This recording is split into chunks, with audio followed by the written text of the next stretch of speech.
హల్లెలూయా. మరి యొక్క సమయంలో మరి కొద్ది నిమిషాలు మరి జరుగుతాయి గురించి కొద్దిసేపు దేవుని వాక్యం మనకి వినిపిస్తుంది. శ్రద్ధగా విందాం.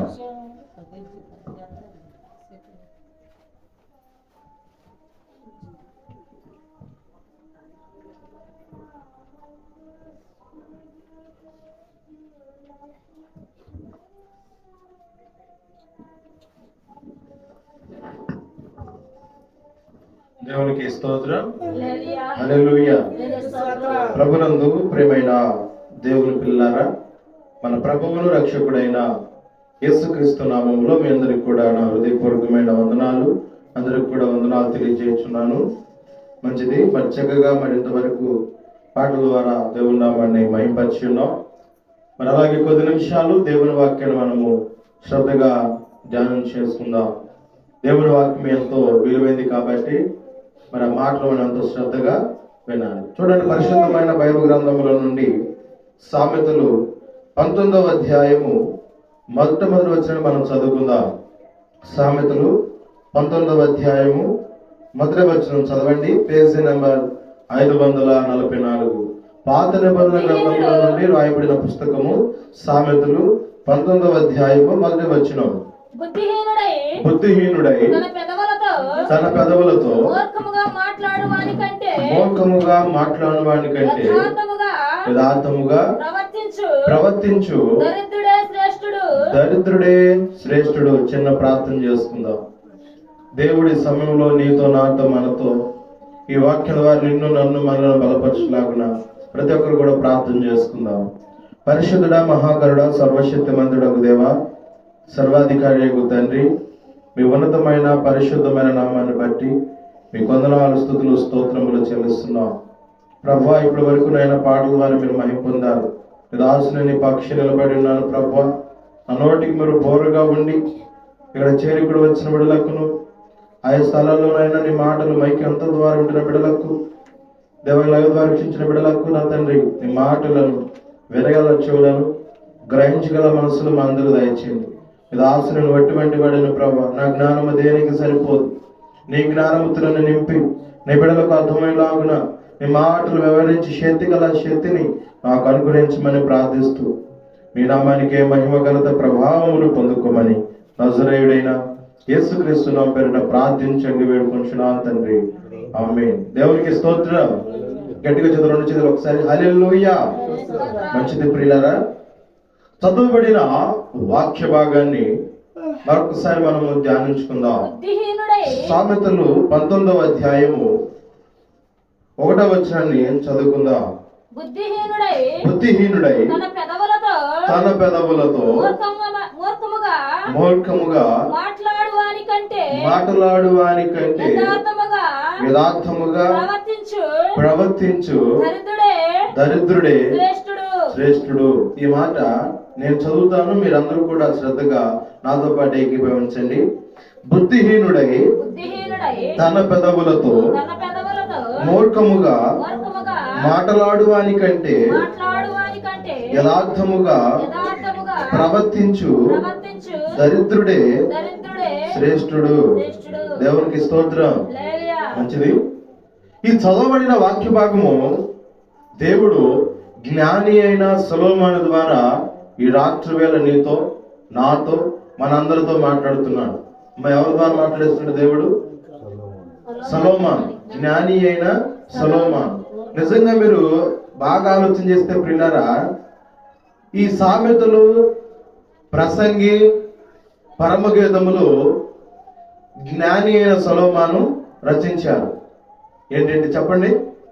ఈ సామెతలు, ప్రసంగి, పరమగీతములు జ్ఞాని అయిన సొలొమోను ద్వారా దేవుడు మాట్లాడాడు.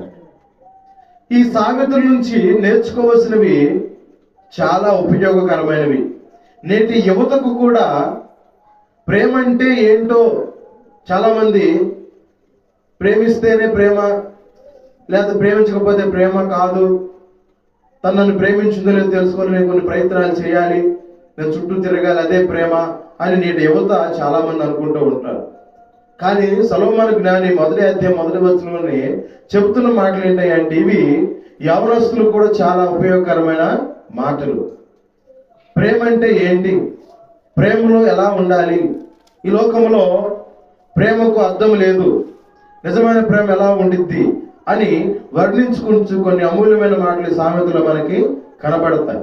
తెలివి లేని వాడికంటే అవి ఏమిచ్చునంట, తెలివిని ఇచ్చును. ఏ మాటలు అవి?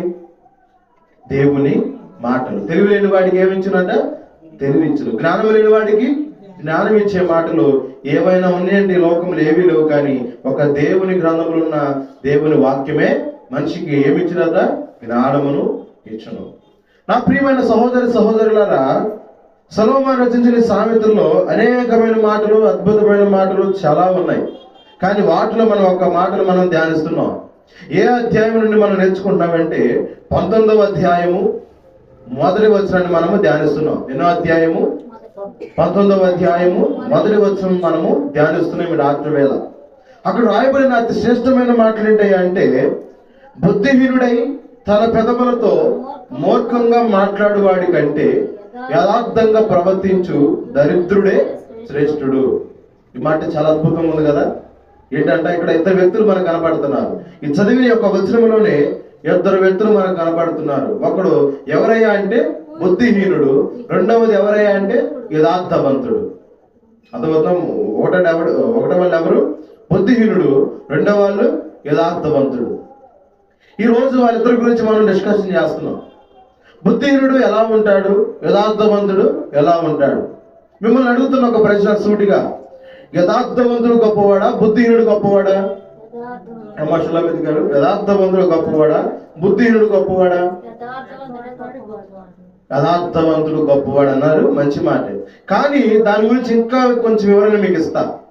నోటి ద్వారా పలకడానికేమో యథార్థవంతుడు గొప్పోడు, క్రియల ద్వారా వాడి లైఫ్ బాగుండాలి, అన్ని చేసుకోవాలి, లోకానికి అనుకూలంగా ఉండాలంటే బుద్ధిహీనుడే. చెప్పండి, బుద్ధిహీనుడే గొప్పవాడు. అవునా కదా? నేను చెప్పిన తప్పేమనుందా? నోటి ద్వారా పలకాలంటే యథార్థవంతుడు గొప్పవాడు అన్నారు, మంచిదే. కానీ తన రియల్ లైఫ్ లో యథార్థంగా ప్రవర్తించినప్పుడు కూడా తను ఎదుర్కొన్న కొన్ని ఆటుపాట్లను బట్టి వాటిని కూడా మీకు వివరిస్తాను, మీరు శ్రద్ధగా వినండి. కానీ వాడే గొప్పవాడైనప్పుడు కూడా మీరు అన్నట్లు లేఖనాలు తెలిపి వాడే గొప్పవాడైనప్పటికీ కూడా ఈ లోకంలో ఎవరిని మెచ్చుకునిద్ది, ఎవరు గొప్పవారికి ఈ లోకం ఉండాలంటే బుద్ధిహీనుడే గొప్పవాడిగా ఉంటాడు.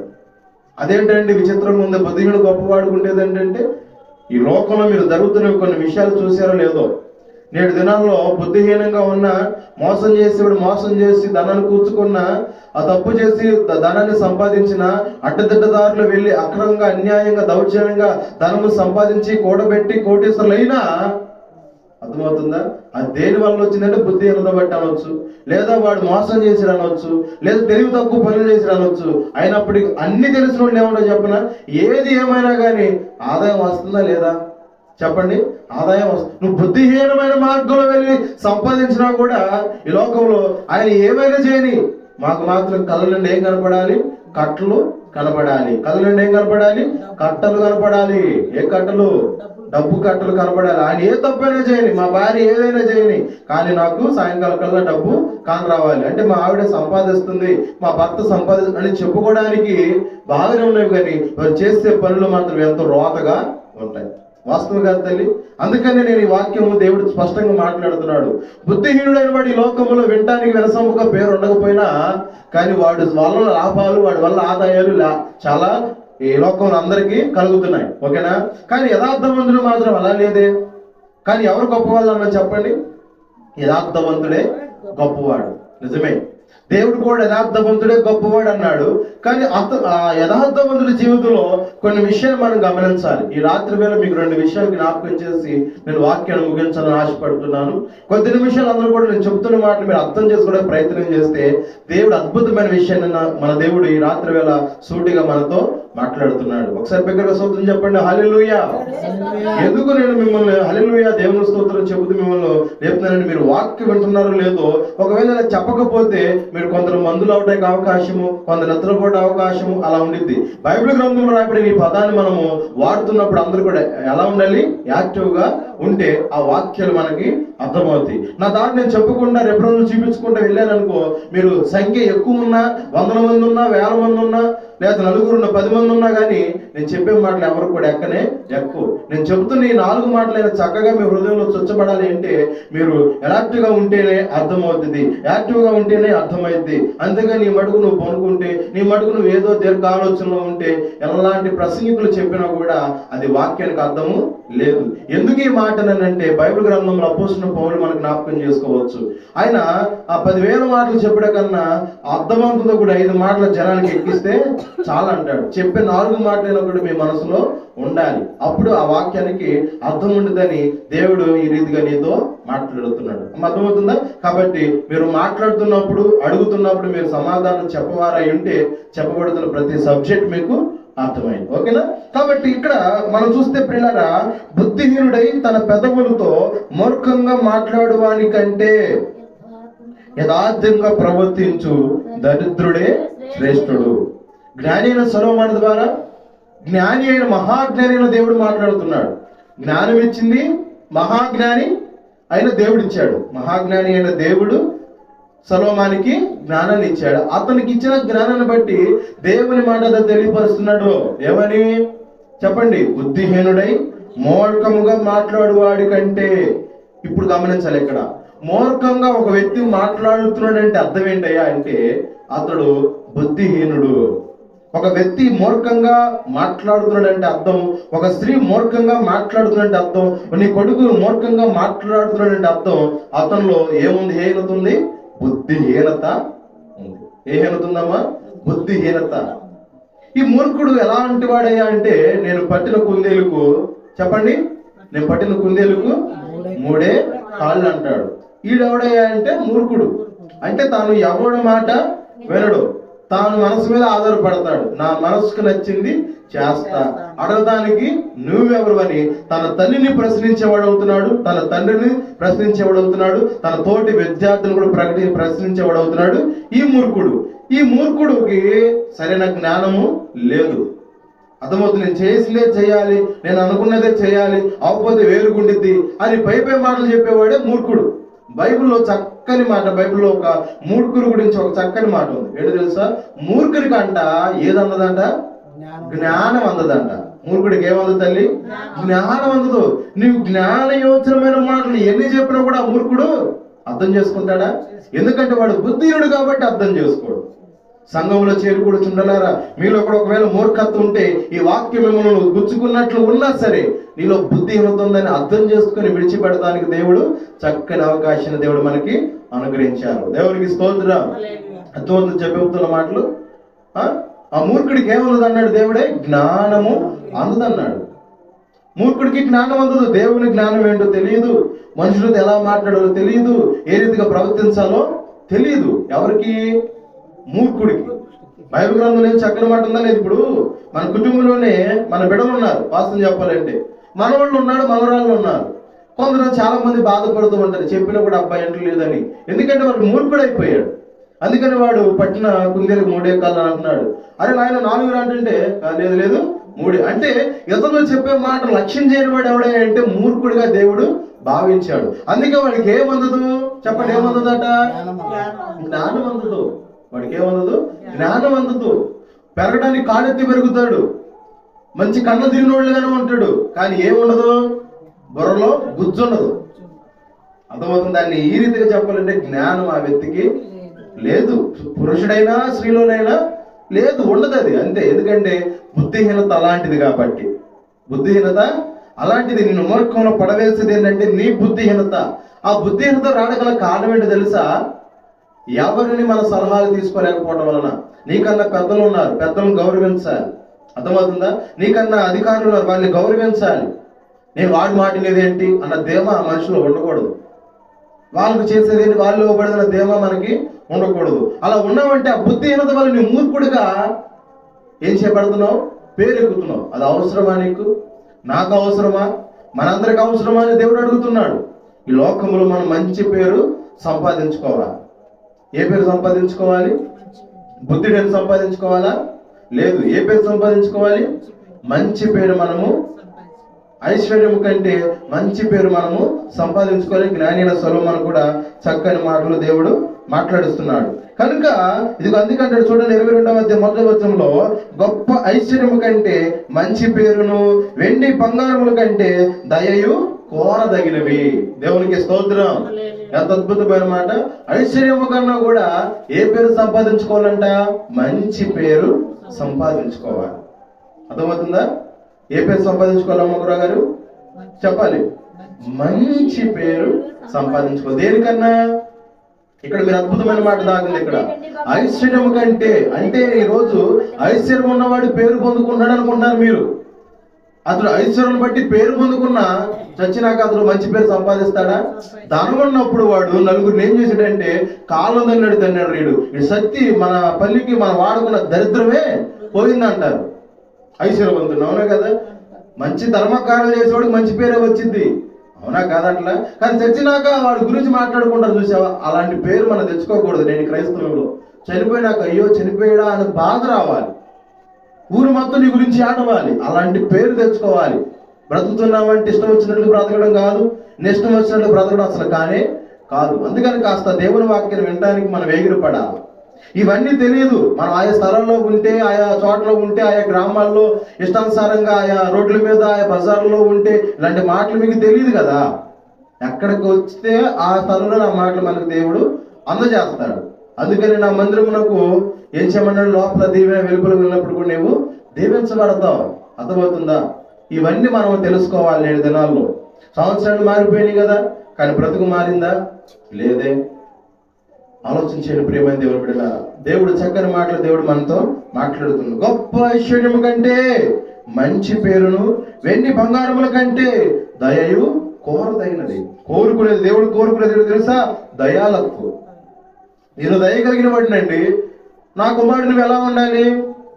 దయాగుణం కలిగిన వాడిగా ఉండాలి. నేను ప్రేమ కలిగిన వాడినండి, అప్పుడు నువ్వు ఎలా ఉండాలి? ప్రేమ తత్వమును కనుపొచ్చు దానిపై ఉండాలి. ఉందా? ఇవి ఉన్నాయా అండి? అందుకని అంటున్నాడు 7 దినాల్లో ఐశ్వర్యాలు కాదు కానీ ఐశ్వర్యాన్ని మించిన మంచి పేరు నీకు ఉండాలి. ఏంటడా? ఐశ్వర్యాన్ని మించిన, అంటే వాటికన్నా అధికమైన గొప్పది ఏదో ఉందంటే మంచి పేరు. పలానా వీధులు పలానా కుర్రోడు అంటే మంచి పేరు, సర్టిఫికేట్ ఉండాలా. అది సంపాదించుకుంటే చచ్చినాకు నలుగురు వచ్చి నీ చుట్టూ ఉంటారు. నువ్వు దీని నిమిత్తం చచ్చిపోమని చెప్పడం ఆ పేరు సంపాదించుకోలేడు దినాల్లో. అర్థమవుతుంది? మంచితనం కావాలి. అంతేగాని నువ్వు ఉదయం లేస్తే పోరు, ఇంటి పక్క పోరు, ఇంటి ఎదురు పోర్లు, ఇంట్లోనే పోర్లు పెట్టుకుంటే మంచి పేరు రాదు. నీ గురించి నలుగురు చూసి వేరు అనుకుంటారు. అలా అనకూడదు. అలా చేస్తున్నావు గల కారణం ఏంటంటే బుద్ధిహీనుడు బట్టే. బుద్ధిహీనుడు ఇరుకు పొరుగు వాళ్ళతో పోరు ఎప్పుడు పెట్టుకోడు. బుద్ధిహీనుడు ఇరుకు పొరుగు వాళ్ళతో ఎప్పుడు కూడా పోరు పెట్టుకోడు. అర్థమవుతుంది తల్లి? అన్నిటినీ బ్యాలెన్స్ చేసుకుని ముందుకి వెళతాడు. వీడే బుద్ధిమంతుడు. దేవునికి స్తోత్రం. చక్కని మాట అర్థమవుతుంది కదా. కాబట్టి మనం ఏం సంపాదించుకోవాలంటే మంచి పేరును సంపాదించుకోవాలి. ఇక్కడ ప్రాముఖ్యమైన మాటలకు వస్తే బుద్ధిహీనుడై తన పెదవులతో ఏ మాటలు మాట్లాడతాడంటే మూర్ఖంగా మాటలు మాట్లాడతాడు. ఒకడు మూర్ఖంగా మాట్లాడుతాడంటే అర్థం అతడు ఏమయ్యాడని అర్థం?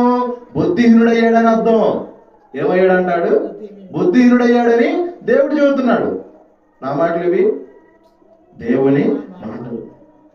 నా మాటలు దేనికి పనిచేయవు తల్లి?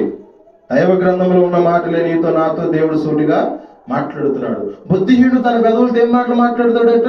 మూర్ఖంతో కూడిన మాటలే మాట్లాడుతాడట. ఒకవేళ నువ్వు బుద్ధిహీనంగా ఉన్నావేమో, దేవుడు ప్రేమించిన నవనూతన సంవత్సరంలో 2026 సంవత్సరంలో ఇంకా నువ్వు బుద్ధిహీనంగా ఉన్నావేమో, అయితే ఆ మనసు నీకు ఉంటే నువ్వు అభివృద్ధి చెందలేవు, నీవు నిజమైన సంతోషాన్ని చూడలేవు.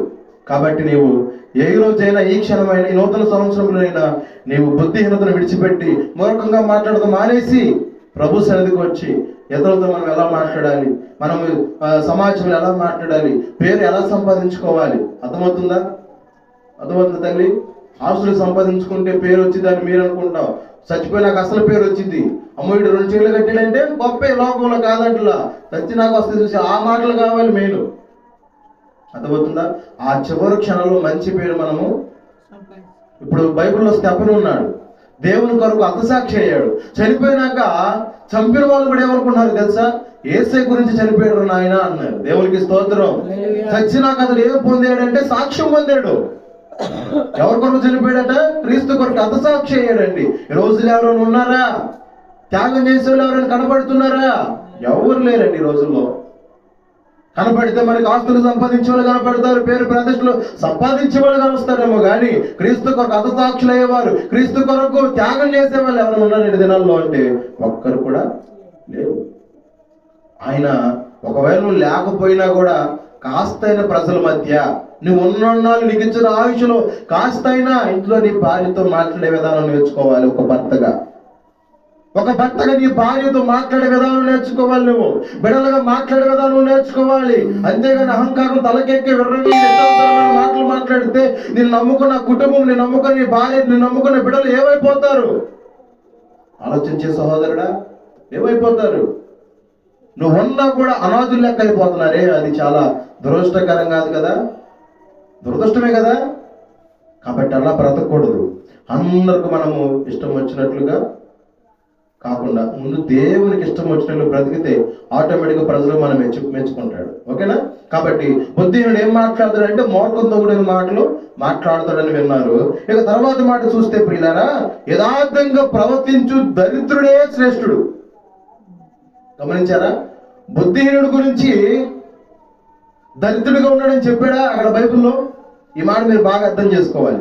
బుద్ధిహీనుడు తన పెదవులతో మూర్ఖమైన మాటలు మాట్లాడతాడు అని ఉంది. ఓకేనా? కానీ అతను దరిద్రుడని లేదు. అంటే బుద్ధిహీనంగా నడిచే వారి లోకంలో సంపన్నులుగానే ఉంటారు, ఉన్నత స్థితిలోనే ఉంటారు. కానీ వాళ్ళు శ్రేష్ఠులని మాత్రం దేవుడు చెప్పలా. ఎవరు శ్రేష్ఠులు అన్నారు? యథార్థంగా ప్రవర్తించు దరిద్రుడే శ్రేష్ఠుడు. అంటే ఆలోచించేయాలి. యథార్థంగా బతికేవాడు దరిద్రతను ఏం చేస్తున్నాడు? ఈ రోజుల్లో అనుభవిస్తున్నాడు. ఒకరితో ఒకరు మాటలు ఒకరికి ఎక్కైన వాడు ఈ రోజు లేని స్థితిలో ఉంటున్నాడు. అర్థమవుతుందా? యథార్థంగా తన మటుకు తను లేచామా, పొద్దున పని చేసుకున్నా, మన ఇంట్లో ఉన్నామా, మన పనులు మనం చేసుకున్నాం అన్నవాడు ఈ రోజులు ఎక్కడేసిన గొంగలే అక్కడే ఉన్నట్లు ఉన్నాడు. అలా కాకుండా తెల్లారిందా నలుగురింట్లో చుచ్చు పెట్టామన్న వాళ్ళు ఎలా ఉన్నారు? వాళ్ళు బాగానే. మనలో వస్తున్న ప్రశ్నలే కదమ్మా. అవునా? మళ్ళీ ఇప్పుడు సంఘంలో కావచ్చు, సమాజంలో కావచ్చు, అందరికి అయ్యే ప్రశ్న ఇదే. అందుకని దుష్టులంట ప్రబలను చూసినప్పుడు ఏం చేశారంట? వాళ్ళు బైబిల్ గ్రంథం దుష్టులు ప్రబలినప్పుడు చూసినప్పుడు భక్తులు ఎంతగానో మత్సరపడ్డారంట. ఏంది వీళ్ళందరూ ఎంత బాగానే ఉన్నారుగా, వీళ్ళందరూ మంచి క్షేమంగానే ఉన్నారు కదా అనేసి ఆ స్థితి చూసినప్పుడు అనుకున్నారంట. కానీ దేవుడు అన్నాడంట, భక్తిహీనులకి హఠాత్తుగా వారి మీదకి ఏమొచ్చిందంట? మరణము వచ్చినాడు. అంటే భక్తిహీన అంటే ఈరోజు బాగా అనుకునే వాళ్ళు హఠాత్తుగా ఏ కారణం బట్టి చనిపోయాడో కూడా తెలియని రోజు. ఓకేనా? కాబట్టి ఈ లోకంలో ప్రియమైన దేవుని బిడ్డలారా, మనం ఏం సంపాదించుకోవాలి అన్నది ప్రాముఖ్యంగా దేవుడి విషయాలతో మీతో మాట్లాడుతున్నాడు. కానీ ఇక్కడ ఒక యథార్థవంతుడు కనపడుతున్నాడు. ఇప్పుడు దాకా మీరు బుద్ధిహీనుడి గురించి విన్నారు, వారి క్యారెక్టర్ గురించి మీరు విన్నారు. ఓకేనా? కానీ యథార్థంగా ప్రవర్తించు వాడు దరిద్రుడే శ్రేష్ఠుడు అన్నాడు. అంటే ఈ లోకంలో యథార్థంగా బ్రతికేవాడు శ్రమలను అనుభవిస్తున్నాడు, నీతిగా నిజాయితీ నిలబడేవాడు నిందలను మోస్తున్నాడు. అవునా కదా? చెప్పరేంటండి? అవునా కదా? నీతిగా నిజాయితీ నిలబడిన వాడేమో నిందలు మోస్తున్నాడు. నలుగురు మోసం చేసి నలుగురు నోన్ కొట్టేవాడు మాత్రమైతే కాలు ఎగరేసుకుని తిరుగుతున్నాడు. అప్పుడు మీరు కనుక్కోవచ్చు ఇప్పుడు ఈ మాటను బట్టి, ఇక ఎందుకండి మరి ఈ బతుకంతా మనకు అవసరం? వాళ్ళలాగా మనం కూడా చెప్పండి, మాటలు నేర్చుకుంటే మాటలు నేర్చిన పెట్ట అంట ఉసుకో అంటే చూసుకో అన్నట్టు ఒక కాలం కలిసిపోయింది కదండి అని మీరు అనుకోవచ్చు. ఓకేనా? ఆ బుద్ధిహీనులు బాగానే ఉన్నారు, మోసం చేయవలసిన బాగానే ఉన్నారు, అందరూ బాగున్నారు కదా, నేను ఎందుకు నీతిమంతుడిగా ఉండాలి? నాకు అవసరం అంత పట్టిందా? మరి దరిద్ర స్థితిలో ఉన్నా కదా, నా స్థితి మారతలేదు కదా. నేను కడుతున్నవి ఆగినాయా? లేవు. నేను పడుతున్న బాధలు తీసాడా? లేదు. నేను పడుతున్న అనారోగ్యం ఎవరికైనా వచ్చిందా? నన్ను తిట్టేవాడు బాగానే ఉన్నాడు, కొట్టేవాడు బాగానే ఉన్నాడు, అనేవాడు బాగానే ఉన్నాడు, నేను మాత్రం చెప్పండి ఎట్టాగే ఉన్నా. ఏంటి అనే ఆలోచన నేడు దినాల్లో ప్రతి సంఘంలో, ప్రతి క్రైస్తవుల్లో, ప్రతి ఒక్కరిలో కూడా ఈ యొక్క ప్రశ్న ప్రతి ఒక్కరితో వచ్చింది. అందుకే దేవుడు అంటున్నాడు, అందరికన్నా కూడా దరిద్రుడే శ్రేష్ఠుడు అంటున్నాడు. దేవునికి స్తోత్రం. ఎందుకంటే వీడికి కష్టం విలువ తెలుసు. ఒక మాట ఇతరులు అనేటప్పుడు కష్టంలో ఉన్నవాడు ఆలోచన చేసి మాట్లాడతాడు. ఓకేనా? అర్థం చేసుకోండి. కష్టంలో ఉన్నవాడు, దరిద్రతలో ఉన్నవాడు, పేదరికంలో ఉన్నవాడు ఇతరులతో మాట్లాడే విధానం బాగా నేర్చుకుంటాడండి. అందుకని మనము ఈ మాటలు చాలా అద్భుతమైన మాటలుగా నేను భావిస్తున్నా. అర్థమవుతుందా? కష్టంలో నుంచి పడుకుంటూ లేస్తూ వచ్చిన వాడి మాటలు మీరు చూడండి, నొచ్చుకోకుండా ఎదురు బాధ కలవ చేయకుండా మాట్లాడతాడు. అదే ఒక్కసారి హై రేంజ్ లోకి వెళ్ళిపోయాడు, ఉన్నత స్థితిలో ఉండి ఇక ఎలా ఉండిద్దాయి అంటే ప్రిల్లరా గర్వంతో మాట్లాడతాడు. నువ్వెంత నా కాళ్ళ కింద చెప్పండి. చేమంత అన్నాడు, తొక్కితే నువ్వు చితికిపోతావు అన్న మాటలు చెప్పేవాడు మాట్లాడుతుంటాయి, బడాయి మాటలు. అర్థమవుతుందా? అటువంటి వాళ్ళు ఎవరయ్యా అంటే బుద్ధిహీనులు. ఓకేనా? అలా అని వాళ్ళని విమర్శించడం కాదు. నీకు ఎంత ఉన్నా ఏది ఉన్నా కానీ ఒక చక్కని మాట అన్నాడు ఒక భక్తుడు. ఎవరో తెలుసా? నీ దగ్గర ఎంత డబ్బైనా ఉండొచ్చేమో కానీ ఎదురు వాడిని చులకం చేసే జబ్బు మాత్రం ఉండకూడదట. దేవునికి స్తోత్రం. మధ్యాహ్న కోరి గారు, నీ దగ్గర ఎంత డబ్బైనా ఉండొచ్చు కానీ ఎదుడు వారిని చెప్పండి చులకం చేసే జబ్బు నీకు ఉందంటే ఆ జబ్బును బట్టి సగం పాడైపోతావు. ఎందుకంటే నా మాటలు కాదు. నెబుకద్నెజరు రాజు నా దగ్గర ఉందనుకున్నాడు, ఆ ఉన్నదే అతను ఏం చేసిందంటే ఊడి చేసిందట. అర్థమైందా? నా దగ్గర ఉందన్నాడు. ఏముంది ఆయన దగ్గర? రాజ్యం ఉంది, ఏముంది? ప్రభావం ఉంది, ఏముంది? ఘనత ఉంది, ఏముంది? వాళ్ళు దిక్కులు అందరూ వచ్చి నా కాళ్ళకి మొక్కుతున్నారంటే నేను ఫస్ట్ ఎవరైతే తప్పు వచ్చిందా అనుకున్నాడు. అతను ఎత్తి ఆ ఆలోచన అతను ఏం చేసి చెప్పనా ఊడ్చివేసింది. ఉన్నది అనేసి ఊరేగితే ఊడ్చికెళ్ళిపోయింది. ప్రతాపం దేవుడు వారికి చూపించాడు. అందుకని నీకు కలిగిన దాన్ని బట్టి నువ్వు ప్రభుని స్తుతించాలే గాని ఇది నా వల్ల కలిగింది, నేను చేస్తే, ఇది నేను పూనుకుంటే అన్న మాటలు పక్కన పెట్టే. నువ్వు ఏది పూనుకున్నా ఏది చేయాలన్నా కూడా దేవుని కృప లేకపోతే ఏది జరగదు. అందుకే మన పాట పాడుతూ ప్రభునా మహిమపరుస్తుంటాం కదా. ఎన్ని తలచినా ఏది అడిగినా జరిగేది నీ చిత్తమే ప్రభువా, జరిగేది నీ చిత్తమే. నీ వాక్కుకై వేచి ఉంటిని, నా ప్రార్థన ఆలకించుమా ప్రభువా, నా ప్రార్థన ఆలకించుమా. హల్లెలూయా. ఎన్ని తెలిసిన ఏది అడిగినా కూడా జరగాల్సింది దైవ చిత్తమే. జరిగితేనే ఆ విషయంలో మనం కార్యాన్ని చూడగలుగుతాం. కనుక నా ప్రియమైన సహోదరి సహోదరులారా, ఇక్కడ యథార్థంగా ప్రవర్తించు దరిద్రుడే శ్రేష్ఠుడు. అంటే మీరు అనుకుంటున్నారు, మరి నేను నిజంగా యథార్థంగా ఉన్నానయ్యా, ఒక ఎవరికి నేను అబద్ధాలు చెప్పలేదు, ఒక ఏం గురించి ఆయన్ని నేను చెప్పండి జారేసే మాట నేను చెప్పలేదు. ఈ రోజుల్లో జారే విషయంలో చాలా అద్భుతమైన పాండిత్యం కలిగిన స్త్రీలు ఉన్నారు, పాండిత్యం కలిగిన పురుషులు కూడా ఉన్నారు. దేంట్లో?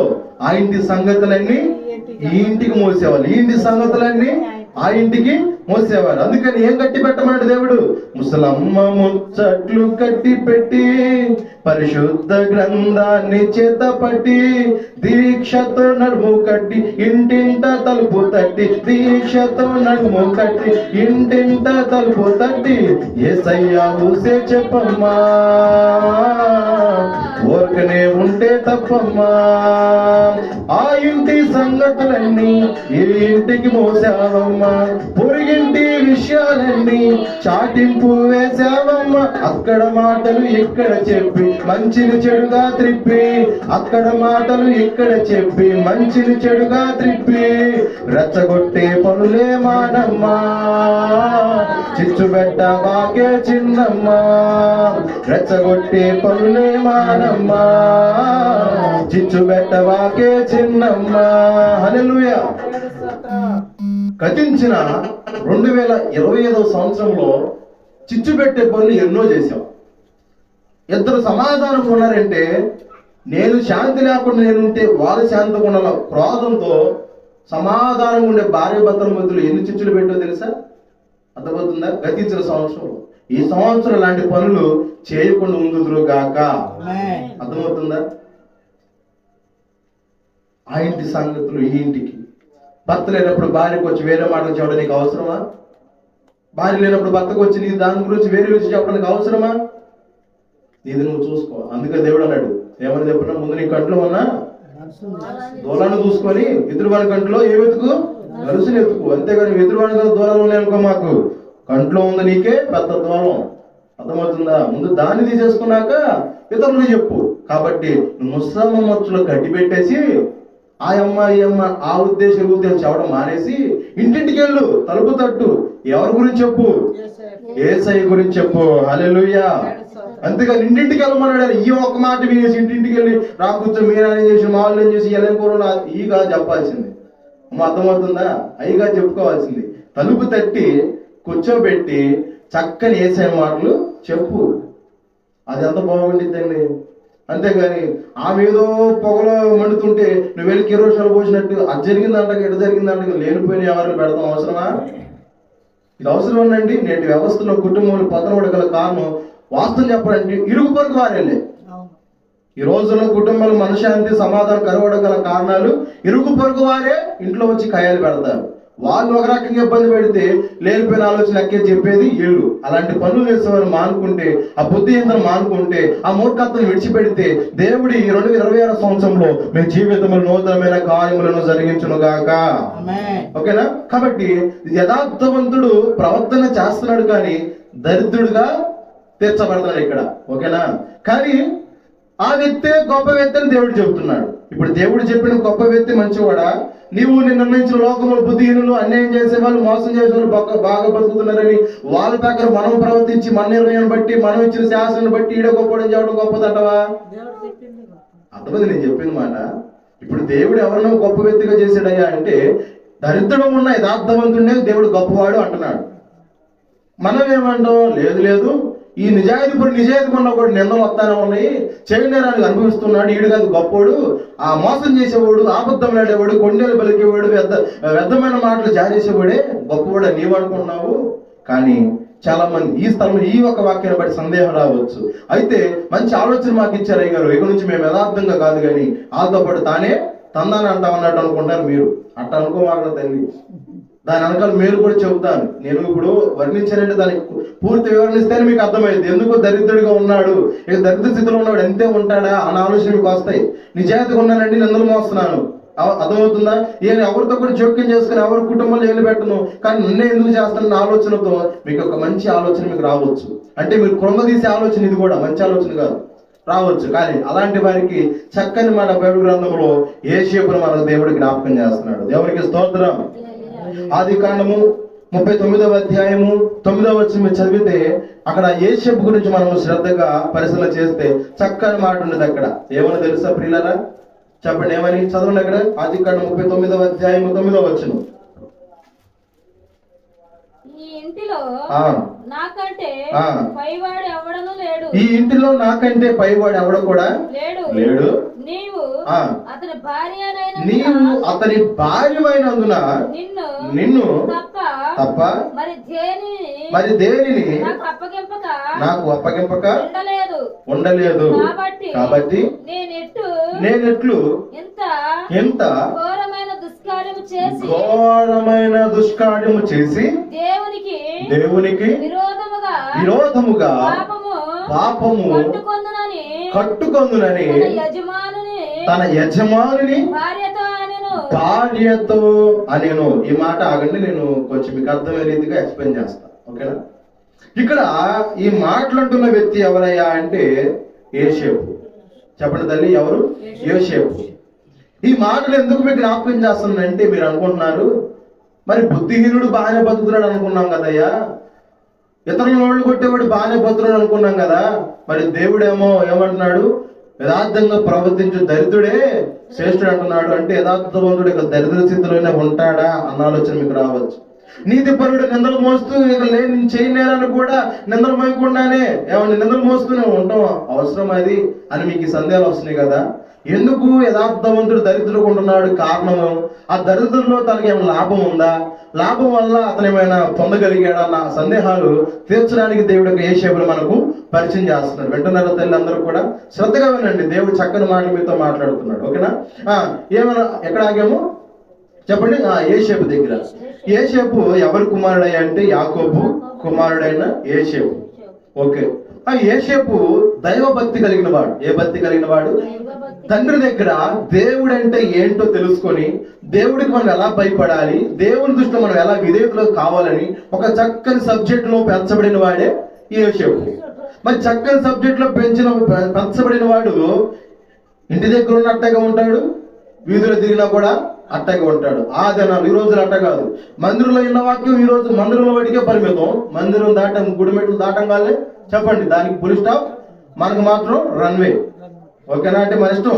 ఇక మందిరంలో అయ్యగారు చెప్పింది తలోపాలి, అవును కదా అనుకోవాలి, నిజమే కదా అనుకోవాలి, 2 నిమిషాల కన్నా చిన్న కన్నడి పాత్ర చేసి నిజమే ప్రభు అనుకోవడం, ఇక వెళ్ళంగానే దాని ఫుల్ స్టాప్ పెట్టేసి మళ్ళా చెప్పండి చేయకూడదు దాన్ని చేసినట్లుగా, వెళ్ళరాని స్థలానికి వెళ్ళిపోయినట్లుగా, ఇక ఇవన్నీ కామన్ అయిపోతాయి. ఓకేనా? కానీ అప్పుడు అలా కాదు తల్లి. అందుకనే ఆదిమ సంఘాల్లో అంత అభివృద్ధి చెంది అంటే గల కారణాలు, నియమాలు, నిష్ఠలు బాగా పాటించారు. ఈరోజు నువ్వేం పాటిస్తున్నావు, మనమేం పాటిస్తున్నాం చెప్పండి? అవకాశం వస్తే అయ్యా అంటాం, అవకాశం తిరిగినాకేమో నువ్వెవరో కూడా తెలియదనే రకాలు మన మనుషులు. వాస్తవమే కాదు, నేటి దినంలో అంతా కల్తీ అయిపోయింది. అందుకే మాట్లాడుతున్నాం. ఎవరు నిజంగా ప్రేమిస్తున్నారో తెలియట్లేదు, ఎవరెవరు పై ప్రేమిస్తున్నారో కూడా తెలియట్లేదు. మాటలు చూస్తేనేమో కోటలు దాడుతున్నాయి. నిజంగా నన్ను ప్రేమిస్తున్నా డౌట్లోని మనుషులు డౌట్లతోనే ప్రేమలో ఉన్నారు. వాస్తవం చెప్పాలండి, డౌట్లతోనే ప్రేమ, కానీ పరిపూర్ణమైన ప్రేమతో మాత్రం ఏ ఒక్కరు కూడా ఈ రోజున బ్రతకట్లా. అది భార్య ప్రేమైనా, భర్త ప్రేమైనా, బిడ్డల ప్రేమైనా, నువ్వు ఇష్టపడని యొక్క ప్రియసి ప్రేమైన, ప్రియురాలు ప్రేమైనా కూడా నిజమైన ప్రేమతో కాదు. ఇది ప్రేమేనంటావా, ఇది నిజమైన మోసం అన్న ఆలోచనతోనే ఏదో ముందుకు వెళ్తున్నారు. కానీ నిజమైన ప్రేమ మనకు బైబిలే పరిచయం చేసింది. ప్రేమ అంటే త్యాగం చేసేదై ఉండాలి. ప్రేమ అంటే సర్వాన్ని విడిచిపెట్టి ఈ లోకానికి యేసు ప్రభు ఏ రీతికైతే ప్రత్యక్షమయ్యాడో అలాంటి ప్రేమ అయి ఉండాలి. అర్థమవుతుందా? అంతేగాని ప్రేమించాలి సత్యే కాదు ప్రేమలు అంటే. నన్ను ప్రేమించలేదని వెళ్ళి రైలు పట్టాల కిందో లేదా యాక్సిడెంట్ అవ్వదు కాదు ప్రేమలు అంటే. అది ప్రేమకు అర్థం కాదు, వాల్యూ కాదు. దేవుడు నీకు ఇచ్చిన విలువైన జీవితాన్ని నువ్వు ఎంత మటుకు కాపాడుకోవాలి, నీకు ఎంత మటుకు దేవుడు పరిమితం ఇచ్చాడు, నువ్వు దీన్ని లిమిట్ క్రాస్ చేస్తున్నావా అన్న ఆలోచన తెలుసుకొని ఉంటేనే కానీ ఈ వాక్యాన్ని మీకు అర్థం కావు. ఓకేనా? కాబట్టి ఇక్కడ యేసేపు జీవితంలో జరిగిన అతి గొప్ప విషయం ఏంటయ్యా అంటే, దేవుడు తనను ప్రేమించి తన దయ భక్తి కలిగిన విధానం బట్టి దేవుడు మరి ఎంతగానో యేసేపు గారిని ప్రేమించాడు. ఇక కొన్ని సందర్భాలను బట్టి, కళలను బట్టి అన్నలు ద్వేషించారు. అన్నలు ఏం చేశారు? ద్వేషించేశారు. ఎందుకంటే కళలో ఎలా చెప్పాడంటే, నా పనే ఒక పొలంలో 12 పనులు ఉన్నవి, నా పని మాత్రం లేచి నిలబడింది, మిగతా పనులు మాత్రం నాకు సాష్టంగా నమస్కారం చేసిందంటే మిగతా పనులు ఏమనుకుంటారు చెప్పండి? వారికి అర్థమైపోయింది. అంటే ఈడే మనకు రాజు అవుదాం అనుకుంటారా? అందులో నేనున్నాను, రూబే నేను పోయాను, షిమ్మి నేను పోయాను, లేవి నేను పోయాను, ఇస్మాకారణ నేను పోయాను, జబులు నప్తాలి నన్ను నేను పోయాను. కానీ ఈడు మాత్రం 11వ వాడు ఈడేమనుకున్నాడు? రాజు అవ్వాలనుకున్నాడు. ఈర్షతో ఏం చేశారు అంటే చంపాలని కుట్ర చేశారు. అంటే ఒక కళ చెప్పినందుకే తల్లు ఏమర్థమవుతుందంట, కళ చెప్పినందుకే చంపాలని అన్నలు కుట్ర చేశారు. కుట్రలో వారి కీర్తులు నెరవేరకుండా ఏ రీతిగా దైవ చిత్త ప్రకారమే తన ప్రాణమునకు ఏమి కాకుండా దేవుడు విడిపించుకుంటూ వచ్చారు. దేవునికి స్తోత్రం. ఇప్పుడు ఆ కళ యథార్థంగా ఉన్నాడని కాబట్టి యథార్థంగా చెప్పింది. అదే దాచుకున్నవాడు ఏం చేస్తాడు చెప్పండి? బుద్ధిహీనుడు ఏం చేస్తారు చెప్పడం? కళలు కూడా చెప్పే విషయంలో కూడా దీనిలో కూడా లాజిక్ ఉంది. నేను ఎందుకు అడుగుతున్నా అర్థం చేసుకోండి. యథార్థవంతుడు కాబట్టి నాన్నలారా, నా తండ్రిలారా, నా తండ్రి నాకు రాత్రి నిద్రపోతుంటే స్వప్నంలో ఈ దర్శనం వచ్చింది అని చెప్పాడండి. పాపం యథార్థంగా ఉన్నాడు కాబట్టి. అదే దాచుకునేవాడు ఏం చేస్తాడు చెప్పండి? ఏం చేస్తాడు? అర్థమవుతుంది చెప్పే మాటలు. దాచుకునేవాడు ఏం చేస్తాడు?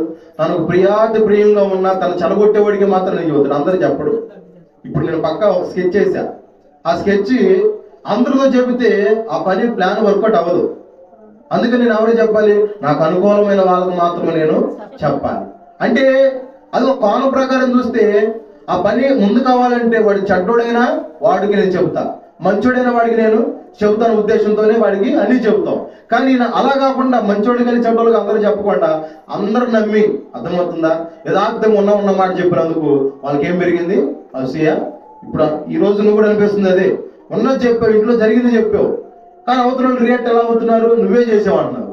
అంటే జరిగింది ఈ రీతిగా జరిగిందని వర్ణించినా కూడా అవతల రియాక్ట్ ఎలా అవుతున్నారు? నువ్వే చేసేవని చెబుతున్నారు. అంటే ఉన్నది ఉన్నట్లు చెబితే సమాజానికి నచ్చట్లా. అవునా తల్లి? ఉన్నది ఉన్నట్లు జరిగింది చెబితే నచ్చట్లా. కల్పనా కథలు చెబితే చెప్పండి చక్కగా వింటారు, చక్కగా నమ్మేస్తారు. అందుకని ఈ 2 దినాల కుటుంబాల్లో ఈ తగ్గులు, ఇరుకులు, ఇబ్బందులు అడగల కారణం మెయిన్ కూడా ఇవే. ఓకేనా? తర్వాత ఏం జరిగిందంటే, ఏది ఏమైనప్పటికీ కొన్ని ఘర్షణలు బట్టి మరి అతన్ని ఏం చేసినాయా అంటే చెప్పండి, యేసేపు గారిని తీసుకొచ్చి గోతులో పడవేశారు. ఎందుకు లేడు పాపం సత్తం లేని రూబేన్ అన్న ప్రేమ జాలు కొట్టేది. పక్కన వాడు అమ్ముకునేవాడు ఉన్నాడు, వాడికి అమ్మేసేద్దాం, ఐగుప్తులకు అమ్మేద్దామని అమ్మేసేసారు. తీసుకువెళ్ళిపోయాడు. అక్కడ దేన్ని బట్టి వెళ్ళిపోయాడు? అక్కడ యథార్థంగా ప్రవర్తించినందుకే కదా. దరిస్థితిలో ఉన్నాడు. వాస్తవం చెప్పాలంటే తండ్రి దగ్గర ఉంటే అన్ని వస్త్రాలు ధరించుకునేవాడు, కానీ మంచిగా 3 పూటల భోజనం చేసేవాడు, చక్కగా హాయిగా ప్రాణానికి కొనుక్కునేవాడు, మంచిగా ఉండేది. కానీ యథార్థంగా ప్రవర్తించినందుకు అన్న దృష్టిలో ఏమైపోయాడు? చెడుడైపోయాడు. చెడు చేసే వాళ్ళు ఏమో బాగానే ఉన్నారు. మాట మీరు ఉన్నారు లేదు, ఆదికాండం 37వ అధ్యాయంలోనే అన్నలు చేసిన చెడుతనం అంతా కూడా తండ్రి వద్దకు చెప్పేవాడు అండి ఈయన. నా అన్న అలాంటి తప్పు చేస్తున్నాడు, ఆ తప్పు పనులు చేస్తున్నాడని చెడ్డ సమాచారం అంతా కూడా చెప్పాడు. ఈయనెవరండి? యథార్థవంతుడు యేసేపు. చెడు చేసినా కూడా చెప్పాడండి తండ్రికి, ఎంత మంచోడైనా. కానీ వాళ్ళ పనులు సాగట్లేదు కదా. నువ్వు వాళ్ళ గురించి చెబుతుంటే వాళ్ళ పనులు నాన్న కనపడతాను. రాత్రి నాన్న అందరం కూర్చోబెట్టారా, నువ్వు ఆ పని చేసావంట, ఎందుకు చేసావని కదులుతుంటే ఇటు చెప్పాడు నాయన అనుకుంటే చివరి ఎవరి మీద చెప్తున్నారు? ఇగో ఈడను నాన్న ప్రేమించి యేసేపు గాడే చెప్పుకుంటాడు, ఈడు మాత్రం ఐదు మనం చంపితే గానీ మన పనులు ఆటంకాలు ఉండవని ఈయన యథార్థతను బట్టి కుట్ర చేశారు. అంటే యథార్థం ఉన్నందుకేగా. లేదంటే ఆ 11 మందిలో 12 వాడికి ఉండి కొయ్యమన్నది కోసుకొని తినమన్నది తింటా ఉంటే ఈ లాభాలు ఈ దరిద్రం వచ్చేది కాదు కదా. అవునా కదా తల్లి? వచ్చేది కాదు. కానీ అక్కడ అది కాదు. నువ్వు ఎలాంటి స్థితిలో ఉన్నా, దరిద్రతలో నీవున్నా, కష్టస్థితిలో నీవున్నా, లేవిడితనంలో ఉన్నా, కరువులో ఉన్నా, ఇబ్బందుల్లో ఉన్నా, శ్రమల కొలిమి నువ్వు కాల్చబడుతున్నా కూడా నువ్వు కలిగినదాన్ని నువ్వు కాపాడుతున్నావో లేదో అని పరీక్షలో నువ్వు తేలియాడినప్పుడు నీ విశ్వాసంలో నువ్వు ఏ రీతిగా నెగ్గుతావు అనేది నీ జీవితంలో ఒకటి అనుమతి చేయబడినప్పుడు దాన్ని ఏ రీతికి ముందు కొనసాగాలి, ఏ రీతిగా మనం చేయాలని ఒక ఆలోచనతో మనం ముందుకి వెళ్ళలే. కానీ వాడు పడిపోయాడు, వాడికి అనుకూలంగా ఉంటే నాకు చెడ్డ పేరు రాదు అనేసి చెడువారితో సహవాసం చేసి నీ భక్తిని, దేవుడు నేర్పిన భక్తిని పోగొట్టుకున్నావంటే ఈ రోజు సంతోషంగా ఉండవచ్చు, ఈ లోకంలో పేరు సంపాదించవచ్చు, ఈ లోకంలో నీకు 10 మంది స్నేహితులు ఉండవచ్చు, ఈ లోకంలో ప్రపంచమే నీకు స్నేహంగా ఉండొచ్చాము. కానీ దేవుని ఎదుట నీకు ఒక్కరు కూడా ఎవరు కూడా వాళ్ళు నిలబడరు. నువ్వే నిలబడవు ఆ స్థానంలో వాసన చెప్పాలంటే. మనకి ఇవ్వబడిన పరలోక స్వాస్థ్యంలో మనం నిలబడలేము. అర్థమవుతుంది తల్లి? కాబట్టి మీరు చాలా అర్థం చేసుకోవాలి. యేసేపు జీవితం నుంచి మనం నేర్చుకోవాలి. అలా ఒక గాథ అయిపోయింది. ఇక అమ్మేశారు. అమ్మేస్తే ఎక్కడికి వచ్చాడు? ఐగుప్తు దేశానికి వచ్చాడు.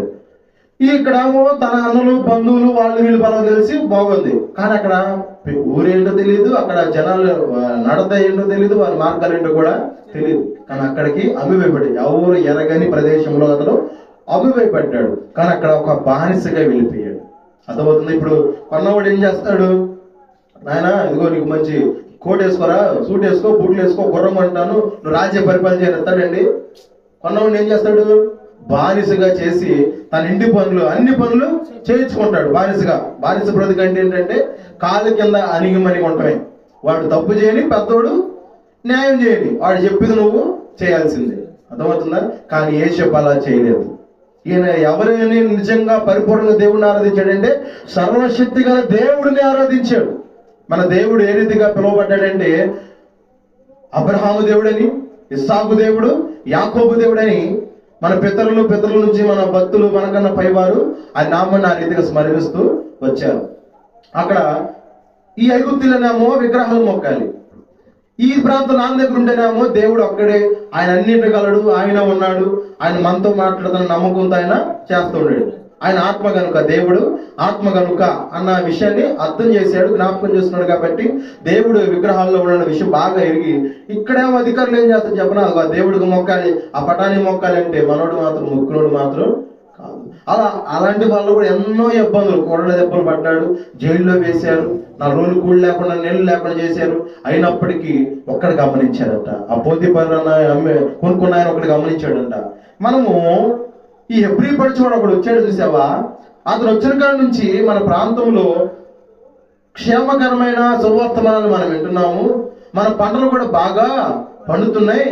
అసలు ఎంతగానో ఎవరో తెలుసుకుని ఒక ఆలోచన వస్తే పిలిస్తే అయ్యా ఎవరుడా ఎప్పుడు పడిచోడవని నీవు మా గ్రామానికి రావడం ఏమిటో తెలియదు, కానీ ఎంతో మందిని కొన్నాం, ఎంతో మంది బానిసలు కొన్నాం, కానీ అందరి రకం అది వేరే. కానీ నువ్వు వచ్చినాం కదా, మా పంటలు బాగా పండుతున్నాయి, నువ్వు ఉన్న స్థలం బాగుంది, ఏంటి నాయన మీ దేవుడు గొప్ప ఏంటంటే చెబుతాడు, మా దేవుడు ఇశ్రాయేలుకు రారాజండి, ఆయన సర్వభూమికి దేవుడు అండి, ఒకే దేవుడు అండి అని చక్కని మాటలు చెబుతుంటే వెనసొప్పుకున్న వీళ్ళు సరేనయ్యా మీ దేవుడు గొప్పవాడే అందాం, మంచిగానే ఉంది, కానీ మాత్రం ఆ దేవుడినే చెప్పండి, మేము పెట్టుకున్న దేవుడు మాత్రమే మొక్కాలి అన్న ఉద్దేశంతో ఇలా కొన్ని చరిత్ర ప్రకారం జరిగిన సందర్భాల్లో ఏదో ఏమైనప్పుడు కూడా వాటికి మాత్రం లొంగినవాడు కాదు, అలా ఇబ్బందులు పడ్డాడు.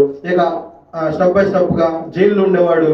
ఇక ఎక్కడికి వచ్చాడంటే పోతీఫర్ యొక్క అధికారి ఇంట్లోకి వచ్చేసాడు. పోతీఫర్ అధికారి అంటాడు, ఏది దేశానికి పిఎం ఉన్నాడు కదా, ఆ పిఎం ఆధ్వర్యంలో కొందరు ఉంటారు కదా, ఆధ్వర్యంలో కింద బానిసత్వం చేస్తున్నాడు కదా, అబ్బాయి నువ్వు అక్కడ ఉండవు కాదు, కానీ నువ్వు నా ఇంట్లో ఉండు, ఈ అధికారం అంతా నీ చేతులకి అప్పచెబుతాను. ఒక అధికారి తన అధికారం అంతా కూడా ఒక బానిసకి అప్పచెప్పాడు. ఇప్పుడు చెప్పండి మీరు ఈ మాటను బట్టి అతడు యథార్థంగా ఉన్నాడు, దరిద్ర స్థితిలో ఉన్నాడా, లేదా స్టెప్ బై స్టెప్ మారిందా? మారిందా లేదు తల్లి? ఇప్పుడు యథార్థం ఉంటే నిందలు వచ్చినాయి కాదంటులా, గొయ్యిలో పడవేయబడ్డాడు కాదంటులా, అంతటితో తన జీవం సమాప్తమైందా? లేదు. జైల్లో ఉన్నాడు చెప్పుకూడదు నాడు, అంతటితో అయిపోయిందా? లేదు. స్టెప్ బై స్టెప్ అధికారికి దేవుడు దయ పుట్టించేసి అతను ఎవరో తెలుసన్న పేరెక్కలతో ఇతను రాక వలన ప్రాంతానికి ఏం కలుగుతుంది? అభివృద్ధి కలుగుతున్న ఉద్దేశంతో తీసుకొచ్చాడు, అధికారం ఇచ్చేసాడు, ఇతను మాట కనమని అందరికి చెప్పేశాడు. ఇది ఒక ఎత్తే, ఇంకా అసలైంది ఉంది. ఇక అన్ని చెప్పినప్పుడు సమస్తం నీ చేతులుగా అప్పుడు చెప్పాను అన్నాడండి. చక్కని మాట. ఈ మాట కొన్నాళ్ళు బాగానే జరిగింది. కానీ మాయదారి తెచ్చిన ఒకడు ఉన్నాడు, అర్థమవుతుందా? ఎవరయ్యా అంటే పోతీఫర్ భార్య. భార్య చూస్తే ఎలా ఉన్నాడు చెప్పండి? కళ్ళు తిరిగి మంచి బాడీ ఫిట్ గా ఉన్నాడు కుర్రోడు అనేసి కన్ను వేసింది ఆమె. అర్థమవుతుందా? ఏంటో మా తెలియదు అన్నాడు. చూస్తున్నారు ఈ లోకంలో వాటికి డబ్బులు జరుగుతుంది. అమ్మాయ తల్లులారా, మీరు ఏ స్థలంలో ఉండి కూడా ఈ మాటలు విన్నప్పుడు కూడా ఈ రోజుల్లో డబ్బులు తిరుగులు జరుగుతున్నాయి. అవన్నీ కూడా కంటికి కనపడకుండా ఎన్నో అరాచకాలు, ఎన్నో వ్యభిచారములు, ఎన్నో చెల్లంగితనాలు, ఎన్నో కామకృత్యములు, ఎన్నో ఈ ప్రపంచంలో ఈ మధ్య ఎక్కడ ఈ స్థలంలోనే ఎన్నెన్నో జరుగుతున్నాయి. అర్థమవుతుందా? కానీ నేను చూసి చెప్పవసరలా, ఇంట్లో వాళ్ళు చూసి చెప్పవసరలా. చూసే దేవుడు ఉన్నాడు, చూసి దాని తగ్గ ప్రతిగా అందరికీ వారి ప్రవర్తన తగ్గ ప్రతిఫలాన్ని ఆయనే ఇస్తాడు. ఈ రోజులు ఎవరిని ఆర్గ్యుమెంట్ చేయాల్సిన అవసరం మనకి లేదు. ఇది గుర్తుంచుకోండి. ఈ లోకంలో ఎవరిని ఆర్గ్యుమెంట్ చేయాల్సిన అవసరం నీకు లేదు. ఆర్గ్యుమెంట్ చేసేవాడు ఉన్నాడు, లాయర్ ఉన్నాడు, జడ్జి, ఆయన అన్ని కూడా ఆయన. అప్పటి వరకు మౌనం ఉండు, నీకు అయిన బతులు ముందుకి వెళ్ళు. సరే, ఏది ఏమైనప్పటికీ తల్లి ఇక చూపడేసరికల్లా యేషప్రియులు ఆలోచిస్తుంది, అయ్యా నువ్వు నాతో ఈ రీతిగా ఉండి ఆ రీతిగా బలవంతం చేస్తే అతను చెప్పిన మాట ఏంటో తెలుసా? యవనుడు, పెళ్లిగానే యవనుడు. అతను ఏమన్నాడు అమ్మ తల్లి? చదివిన మాట చదువు. 39వ అధ్యాయంలో ఏం మాట చదివావు? 39:9లో ఈ ఇంటిలో ఎవడనూ లేడు, నీవు అతని భార్యవైనందున. 39వ వచనమేనమ్మా? 39:9 వచనం.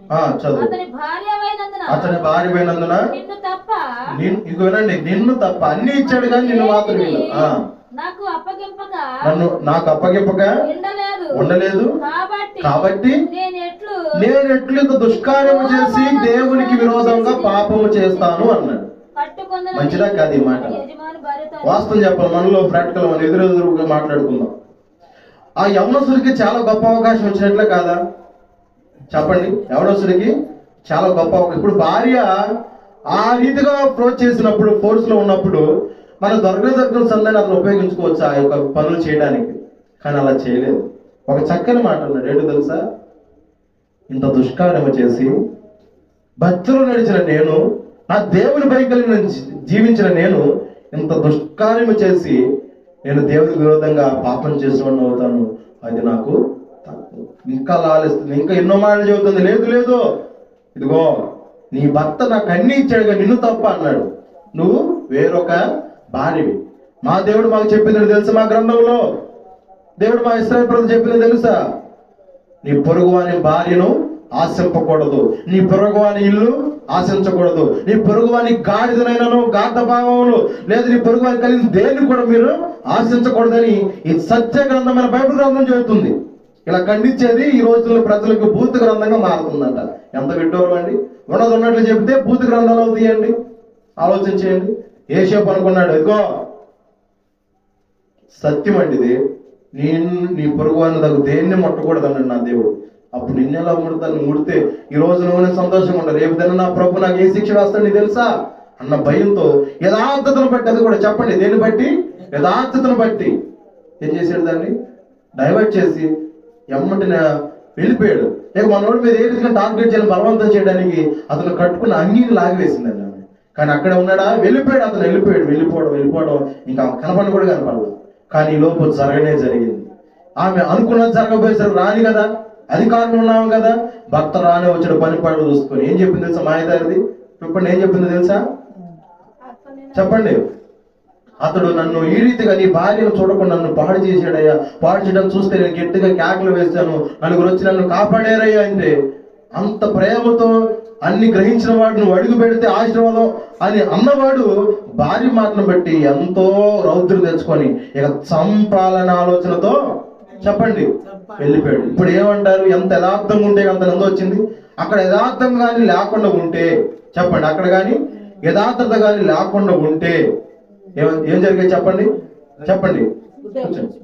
ఆ యథార్థత కానీ లేకుండా ఉండి బుద్ధిలాగా ఆ శల్యమ్మను తాని తన్నానన్నామని అతను కూడా ఒత్తాల్సి బలికాడు అనుకో, క్షణం పట్టదు, కళ్ళు మూసుకున్నంత క్షణం పట్టదు, అయిపోయింది వ్యవహారం. ఏదో తెలిసేది కాదు, ప్రపంచం అంతా యేషప్పలానుడే అనేవాళ్ళే కాదు. కానీ అక్కడ ఏది యథార్థతను అతను ఏం చేసింది చెప్పండి? యథార్థతను ఉన్నది ఉన్నట్లుగా, మరి నేను దేవుడు చెప్పాడు నేను చేయలేని చెప్పి తప్పుకోవడం వల్ల ఏమొచ్చింది? నింద పట్టునని చేయలే పని, ఆ పాపిష్ట పని అతను చేయలే, కానీ చేసాడని నింద మోపబడింది. దేన్ని బట్టి? ఇప్పుడు చూడండి, నాకు చెప్పిన మాటలు యథార్థంగా ప్రవర్తించు దరిద్రుడే శ్రేష్ఠుడు. దేవుని దృష్టిలో అతడు పాపిష్టవాడికి కనపడినా కానీ ఈ లోకం దృష్టిలో దేవుని దృష్టిలో అతను ఒక గొప్పమైన వ్యక్తి అండి. దేవునికి స్తోత్రం. యోసేపు గొప్పవాడు అంటారా కాదంటారా? మీరు అనుకుంటారు చాలా మంది యోసేపుకి ఆ టైంలో వాడుకోవడం తెలియలేదు, కానీ ఆ టైంలో ఉంటేనా అన్నట్టున్నా నేను యవనస్తున్న యూత్. ఎవరైనా అవునో కాదండి? ఈ రోజుల్లో పాపానికి వాయవరసలు లేకుండా పోయింది. అర్థమవుతుందా? తల్లి లేని తండ్రి అని వాయవరసలు లేకుండా అక్రమాలు వ్యభిచారాలు జరుగుతున్నాయి ఈ రోజుల్లో. దేవుడు అది వ్యభిచరింపకూడదు అన్నాడు. ఆ రోజుల బైబిల్ గ్రంథంలో వ్యభిచరించే దినమున 20,000 మంది చనిపోయారని మనము పాత నిబంధన గ్రంథంలో చూస్తాం. ఈ రోజు మీరు చేస్తున్న అక్రమాలు, మీరు చేస్తున్న పనులు మీ బిడ్డల మీదకి అవి రక్తముగా పారవేయబడితే వారు అనుభవిస్తారు. నువ్వు ఈ రోజు చాలా సంతోషంగా అనుభవిస్తావు. ఆ పాపం బిడ్డలకు తన్ని వారి రోజు కష్టాల్లో, కన్నీళ్ళు, కలవరాల్లో మునిగిపోతున్నారండి. ఎక్కడైనా వాటిని పులి స్టాప్ పెట్టాలి. ఎక్కడైనా యేసేపు వల్ల యథార్థంగా ప్రవర్తించాలి. నింద వచ్చినా, అవమానం వచ్చినా, ఇరుకు వచ్చినా, ఇబ్బంది వచ్చినా, శ్రమ వచ్చినా, వేదన, ఇరుకులు అలాంటి ఎదురైనా కూడా యథార్థతను మాత్రం వదలకూడదు. ఇంకా అప్పుడు మీరు అనుకుంటున్నారు అంటే ఇక ఆ నిందతో అతను చంపవేశారా అన్న ఆలోచన మీకు వస్తుందేమో. లేదు లేదు, తీసుకువెళ్ళారు. మళ్ళా అతనికి బానిసత్వంతో కొడాలు కొట్టించి అతను చేసి వెట్టి చాకరీ చేపించి అన్నం నీళ్ళు లేకుండా చేసి ఎంతో ఇబ్బంది చేస్తే కళ వచ్చింది మనోడికి. ఎవరు కళ వచ్చింది? అధికారికి కళ వచ్చింది. ఆ కళకు అర్థం చెప్పేవాడు ఎవడు లేడు. ఇక అర్థాలు చెప్పాలంటే ఎవరై ఉండాలి? వాళ్ళు దేవుని ఆత్మ చేత ఉన్నవారే అవుతారు. అర్థమవుతుందా? మరి వాళ్ళ దగ్గర శకుడురాళ్ళు ఉన్నారు, జ్యోతిష్కులు ఉన్నారు, అందరూ ఉన్నారు, కానీ దాని భావం, దాని వివరణ మాత్రం సరిగ్గా ఎవరు కూడా ఇవ్వట్లా. ఎవరైనా ఉన్నారని ఆయన అంటే అప్పుడప్పుడు అప్పుడు తీసుకొచ్చా చూసేవాడు, బందీ చేసా చూసావా వాడు మాత్రం కళకు మాత్రం బాగా అద్దాలు చూస్తాడు. నా కళ కూడా అలాగే అద్దాలు చెప్పి అట్టగా జరిగినాయి. పానదాయకుడు, భక్ష్యగాడు అని ఉంటారు పేర్లు. అవన్నీ వివరిస్తే చాలా సమయం అవుతుంది. మీకు ఈ ఒక మాటను జ్ఞాపకం అతను అర్థం చేసుకోండి. కాబట్టి ఆయన చెప్తే జరుగుతాయి. పిలవన్నానంటే ఎవరాన్ని పిలవండి అని ఆయన పిలవగానే ఫరో రాజు ఎద్దుకు ఇక శుభ్రంగా బానిసత్వ మనలో ఉన్నవాడు శుభ్రంగా కడిగి శుభ్రం చేసి మంచి వస్త్రం దగ్గర తీసుకొచ్చి నా కళ ఇది, దీని అర్థం ఏంటి అని అడిగితే 7 సంవత్సరాల కరువు వస్తుందని దేవుడికి తెలియపరిచాడు. రాజా నువ్వు ఈ రోజు నువ్వు మంచి ధనాన్ని సమకూర్చాలి, ఐగుప్తు ప్రజలు ఏడుపుకోకుండా ఉండాలి అంటే, కరువులు ఇబ్బంది పడకుండా ఉండాలంటే నీవు చక్కగా ఇవన్నీ సిద్ధం చేయాలంటే ఒక మనిషి నువ్వు నియమించాలన్నాడు ఆ ఫరో రాజుకి. అప్పుడు అనుకున్నాడు, అబ్బా ఆహా ఎంత గంభీరమో, ఎంత మహోన్నతమో, ఇతని వలే అంటాడు. అతను చూపించాడు, ఇతని వలే దేవుని ఆత్మ కలిగిన వ్యక్తి మీలో ఉన్నాడా అని అడుగుతాడు. అక్కడ ఆ సబ్జెక్ట్ కూడా మనం బైబిల్లో చూస్తాం. అతను ఏం కనిపించాడంటే దేవుని ఆత్మను గమనించాడు. అతని దగ్గర ఉన్న వాళ్ళు జ్యోతిష్కులు అందరూ చెప్పారు వారి కాలంలో అది ఇది అని, కానీ అది రాజుకి అనుకూలంగా లేదు. వాళ్ళు చెప్పారు అలా చెప్పరా, నేనే ఆ అధికారికి నేనైతే బాగుండు, ఆ అధికారి ఆ పోస్ట్ నాకు అయితే బాగుండు ఉద్దేశంతో చెప్పారు. కానీ న్యాయవంతుడు, దానికి తగ్గ ప్రయోజనం కలిగిన వ్యక్తి మాత్రం వాళ్ళు ఎవరు కూడా ఉరిపించేసరికల్లా వీళ్ళు తీసుకొట్టేశాడు. అర్థమవుతుంది? ఈ టైంలో అయితే చెప్పే మాటలు బట్టి విన్నారు. వాళ్ళు ఎవరు, వీళ్ళు ఎందుకు చెప్పు, ఆ వ్యక్తి నీవే నిలబడితే ఏమైనా తప్పు ఉందా అని అడిగాడు అంతే. అక్కడ శబాష్ ఎంత మాట అండి. 2 సార్లు 3 సార్లుగా అంచెలంచెలుగా అటు ఉండి మళ్ళీ పోతి పరిపాలించేత మళ్ళీ చెరసల్లో వేయబడి మళ్ళీ దాని ప్రధాని అయిన పౌరరాజు కథ అర్థం చెప్పడానికి వచ్చి అక్కడ దేవుడు ఘనమైన కార్యం చేసి అదే కరువు వస్తే దానికి అధికారిగా మళ్ళీ ఎవరు నిలబెట్టారయ్యా అంటే ఈ యొక్క యథార్థంగా ప్రవర్తించిన ఈ యొక్క యోసేపునే నిలబెట్టాడు. నిలబెట్టినాక అద్భుతమైన మాట అండి. వాళ్ళ భాష అతను ఒక పేరు పెడతారు, చెప్పిన తరాలు ఎవరు ఒక పేరు ఏదో పెడతారు అక్కడ. ఆ పెట్టినాక ఇదిగో ఈ ఐగుప్తు సామ్రాజ్యంలో ఎవరు కాళ్ళు ఎత్తాలన్నా కాళ్ళు దించాలన్నా కూడా ఈ యోసేపు చేతిలో ఉంది. వాళ్ళకి తెలియకుండా ఏది చేయడానికి వీళ్ళు ఒక రాజు అండి, అతను మించే హోదా ఇచ్చాడు. ఎవరికి? యోసేపుకు, బానిసకి. దేనికంటారు చెప్పండి? యథార్థంగా ఉన్నందుకే. ఆ రోజున క్షణమున దాన్ని విసర్జించుకున్నాడు కాబట్టి దేశానికి అతను బియ్యముగా మార్చబడ్డాడు. రాజు కూడా నా తర్వాత కాదు నువ్వే ముందు అంటాడండి. ఆ మాటలు కూడా అంత అద్భుతంగా ఆ మాటలు వింటూనే వాళ్ళు ప్రకటిస్తారు. చూసారా దేవుడి కార్యం, యథార్థత. ఈ రోజు ఈ మాట ఎందుకు చెప్పండి? యోసేపు జీవితం యథార్థత ఉంటే దరిద్రత మనం అనుభవిస్తాం. అలానే దేవుడు ఎల్ల కాలం దరిద్రలో ఉంచడు. అలానే ఆర్థిక సమస్యలు ఉంటావు, అలానే దేవుడు ఎల్ల కాలం దాని వల్ల నీకు మేలు ఉంది. శాశ్వతమైన మేలుతో దేవుడు నిన్ను నింపుతాడే కదా, దాన్ని చిరస్థాయిగా దేవుడు నిన్ను నిలబెడతాడు. దాని కొరకే యథార్థం కలిగి మనం జీవించాలి. ఈరోజు సంపాదిస్తాం యుద్ధమైన పనులు చేసి, కానీ అది రేపు పోయింది. కానీ దేవుడు చేసే ఆసనాలు, దేవుడు ఇచ్చే జీవితం అయితే నిత్యం వరకు నిలబడిదని దేవుడు చక్కని మాటలు దేవుడు మనతో మాట్లాడాడు. కాబట్టి యథార్థవంతుడు గొప్పవాడా, బుద్ధిహీనుడు గొప్పవాడా? చెప్పండి. మళ్ళీ ఫస్ట్కే వచ్చానండి. చెప్పండి. యథార్థవంతుడు గొప్పవాడా, బుద్ధిహీనుడు గొప్పవాడా? అమ్మగౌరి గారు చెప్పండి. యథార్థవంతుడే. కానీ యథార్థవంతుడు దరిద్రుడు అన్నాడు బైబిల్ ప్రకారంగా. నిజమే. నీతిగా నిజాయితీగా బతికేవాడికి నిందలే మోస్తాడు. ఈ రోజు కూడా గొడ్ల మీద చేసుకొని చెబుతున్నాను. నీతిగా నిజాయితీగా బతికేవాడికి నిందలు, అవమానాలు, కలవరాలు, కన్నీళ్లు. ఇంట్లో తాను చెప్పుకోలేక 4 గోడల మధ్య ఎంతో కన్నీళ్లతో కన్నీళ్లు కాల్చిన రోజులున్నాయి యథార్థంగా బ్రతికినందుకు. అలా అని నీవు ఇతరులు పాడు చేస్తున్నా, పాడైపోతున్న బిడ్డలను చూసి మత్సరపడవద్దు ఎప్పుడు నా తల్లి. వాళ్ళు ఈ రోజు ఉంటారు, రేపు ఆవిరైపోయే మనుషులు. కానీ నీ జీవితం అలా కాకూడదని నువ్వు యథార్థం ఉండు. కొన్నాళ్ళు దరిద్రత వస్తాయి, అనుభవిద్దాం. కొన్నాళ్ళు కలవరాలు వస్తాయి, అనుభవిద్దాం. ఇరుకులు వస్తాయి, ఇబ్బందులు వస్తాయి, అనుభవిద్దాం. చివరి స్థాయిలో దేవుడు నిన్ను అత్యానందముతో సంతోష భరితులైనట్లుగా దేవుడు నిన్ను చేస్తాడు. కాబట్టి యథార్థని ఊర వదలవద్దు. ఒక కుటుంబ యజమానికి నీవు, యజమానులకు నీవు, మీరు మీ బిడ్డలందరూ కూడా యథార్థం కలిగి ప్రవర్తించు. దరిద్రత ఉన్నా కూడా ప్రవర్తించు. వాడే గొప్పవాడు ప్రభు దృష్టిలో. ఎంత బతికి ఇండియాని కలిసి వచ్చినట్టు బుద్ధిహీనతో కలిసి, మూర్ఖులతో కలిసిపోయి అడ్డదిడ్డమైన దారిలో వెళ్ళి ఆ లోకంలో పేరు ప్రాక సంపాదించుకొని చనిపోయినాక దేవుని రాజ్యం మీద తెలివి తక్కువ వాడిగా, పనికిమాలిన వాడిగా, ధనవంతుడిలాగా ఉండి అగ్నిలు వేయబడే కన్నా యథార్థత కలిగి ఉన్న రోజున ఉన్నదాంతో తృప్తి పడి తిని మెలకుండా ఉండడం ఉత్తమం ఇంకోటి ఏది కూడా లేదు. కాబట్టి దేవుని దృష్టిలో ఎవరు గొప్పవాళ్ళంటే యథార్థవంతులే గొప్పవారు. ఇంకా దేవుని విషయము, ఈ యొక్క సబ్జెక్ట్ విషయం మరొక వాళ్ళు మనం ధ్యానం చేద్దాం. ఎందుకు యథార్థవంతులు దరిద్రతను అనుభవిస్తున్నారు, ఎందుకు అనుభవిస్తున్నారు అన్నది విషయాలు కూడా మరొక వీడియోలో దేవుడు మరొక విధంగా మరి మీ అందరికి అర్థమయ్యేదిగా దేవుడు మరొక వాటిని మనము ధ్యానం చేద్దాం. కాబట్టి బుద్ధిహీనంగా మాట్లాడేవాడు పెదవులు మూర్ఖంతో కూడిన మాటలే మాట్లాడతాడు. కాబట్టి వాడిని మనం లెక్క చేయడం అవసరం లేదు. ఒకవేళ అదే బుద్ధి నీవయ్యావు అనుకో సంఘంలో, ఒకవేళ నేనయ్యాను అనుకో, మనమయ్యాను అనుకో, సమాజంలో అయినా ఆ బుద్ధిహీనతను మానుకొని యథార్థంగా ప్రవర్తించు. నీ యథార్థవంతుల గుడారమున దేవుడు ఏం చేస్తున్నాడు? వర్ధిల్లా చేస్తున్నాడు. అలాంటి కృపను ఇక్కడ చేరుకుని వచ్చి మీ అందరికి మనందరికి దేవుడు అనుగ్రహించును గాక. ఆమె చిన్న ప్రార్థన చేసుకుందాం. మహాపరిశుద్ధుడా, సర్వశక్తిమంతుడా, సర్వాధికారి, ఈ రోజు ఈ రాత్రి వేళ ప్రభు చక్కని మాట మాకు తెలియపరచావు. నిజమే ప్రభు, బుద్ధిహీనముగా పెదవులతో మూర్ఖమైన మాటలు మాట్లాడు వాడి కంటే యథార్థంగా ప్రవర్తించు. దరిద్రుడే శ్రేష్ఠుడు అన్నావు. దరిద్రుడు ఎందుకు నా తండ్రి, యథార్థవంతుడు ఎందుకు దరిద్రుడయ్యాడు? ఇదిగోనైనా ఆ దరిద్రత వల్ల అతనికి కలిగిందన్న ఆలోచన కొరకు అలాంటి సందేహంలో ఉంటే యేషేపును మాకు జ్ఞాపకం చేసి యథార్థం ఉన్నందుకు బాధ అనుభవించాడు. అలా అనేసి అక్కడే ఉండిపోలేదయ్యా. రాజ్యాధికారిగా చేసిన దేవుడు అయ్యా. ఈరోజు సన్నిధిలో ఉన్నవారు, ఆయా స్థలంలో ఉన్నవారు కలవరాలతో, కన్యలతో, వ్యాధులతో, ఇరుకు ఇబ్బందులతో దేవ ఎంతగానో సమస్యల్ని కృషించిపోయి బిడ్డలు ఉన్నారయ్యా. వారు యథార్థను బట్టో దేని బట్టో నీకు తెలుసు. కాబట్టి లోకం ఎవరిని ఆర్గ్యుమెంట్ చేయడానికి ఎవరికీ నువ్వు అధికారం ఇవ్వలేదు.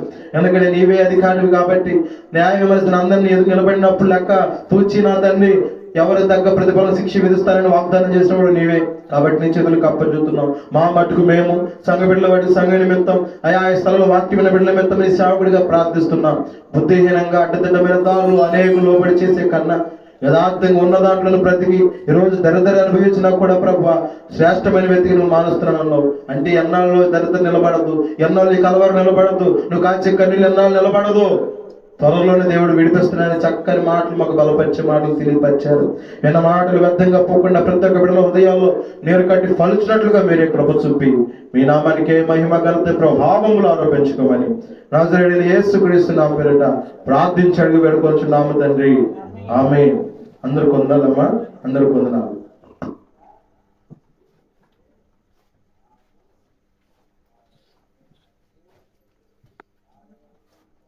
దేవునికి స్తోత్రం. హల్లెలూయా, హల్లెలూయా. విన్నారా? ఏదైనా ఎవరి గురించి అన్నాం? యోసేపుని గురించి మనము విన్నాం. యోసేపు లాంటి మంచి మనస్సు మనకు అందరికి కూడా ఉండాలి. యోసేపు లాంటి మంచి మనసు మనకుంటే ఏమండి, మనకు కూడా ఏమిస్తాడు దేవుడు? ఏమిస్తాడు? ఆయన రాజ్యాన్ని ఇస్తాడు. దేవునికి స్తోత్రం. దేవునికి ప్రేమైన దేవుని బిడ్డలారా, యోసేపు అన్ని విషయాల్లో కూడా మరి న్యాయవంతుడిగానే ఉన్నాడు, యథార్థవంతుడిగా కూడా ఉన్నాడు. కష్టం వచ్చిన, శ్రమ వచ్చిన, బాధ పెట్టిన, ఎన్ని శ్రమలు అనుభవించాడు యోసేపు కూడా. ఏమండి, అయినప్పుడు కూడా మరి రాజు ఏమండి టైం వచ్చిందాకా ఆగాడు. టైం రాగానే రాజు ఏం చేశాడు? రాజుకి మన రాజుగా చేశాడు. ఏమండి, అది ఎవరి కృప అంటారు? అది ఎవరి చిత్తము? దేవుడి చిత్తమై ఉన్నది. యథార్థంగా ఉన్నాడు కనుక రాజ్య పరిపాలన అతనికి అప్పచెప్పేశాడు. మనకు కూడా ఏమండి, మనకు కూడా ఎలా ఉంటే రాజ్యం వస్తాడు? ఆయన బుద్ధిమంతుడిగా ఉండాలి, యథార్థంగా నడుచుకోవాలి. ఏమండి, యథార్థమైనది మనకు కావాలి. అప్పుడే మనకి ఈ లోకంలో ఏది కావాలని ఆయన ఇస్తాడు. రేపు రాజ్యాన్ని కూడా దేవుడు మనకి ఇస్తాడు. దేవునికి స్తోత్రం. హల్లెలూయా. మరి ఈ యొక్క సమయంలో విజ్ఞాపన చేద్దాం.